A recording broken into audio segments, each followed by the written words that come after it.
तानी खेले पलिची जबरू निमन से ले लो बिछी बिछी जबरू नाहले करो दूसरा को देंगे अरे चुप रहो। अरे फिर कौन लेंगे लेंगे भौजी लेंगे लेंगे क्या हमके दिखावा तारू खेंगे लेंगे लेंगे भौजी लेंगे लेंगे। बाबू तनी नाग धुन बजाओ अफ्रीकन स्टाइल में नाचे के बा।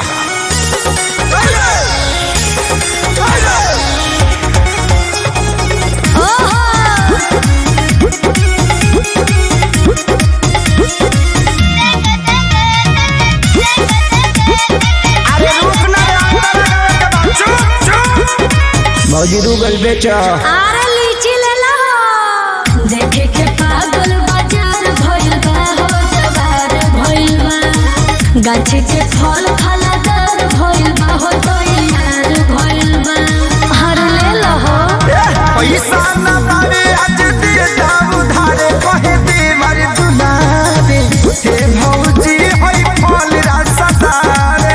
अच्छा कूदा कूदा तारा कूदे जैसे बेंगे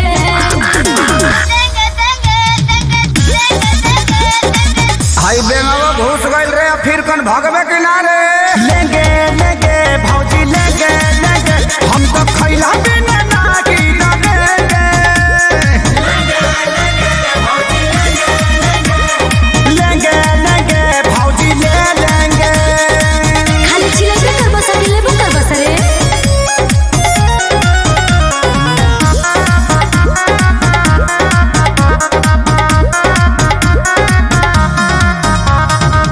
जल्दी से ले लो ना तो कम हो जाए हो खत्म हो जाए। अच्छा बड़ा कम जोर तो निदम हो जाए बॉडी बम हो जाए।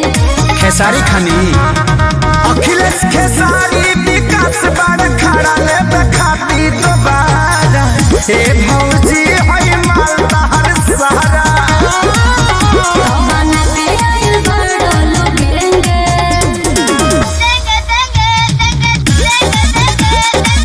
चुप हो जाना तो जहाँ साइज बड़ी वही जी भेज दे। लेंगे लेंगे भौजी लेंगे लेंगे सच कहो तनी माल ना बचेंगे लेंगे लेंगे भौजी ले लेंगे। बड़ा निमन गो की बड़ा लो एक बार में सब ले ले लो। बड़का गांव पंचायत के पैसा है भौजी।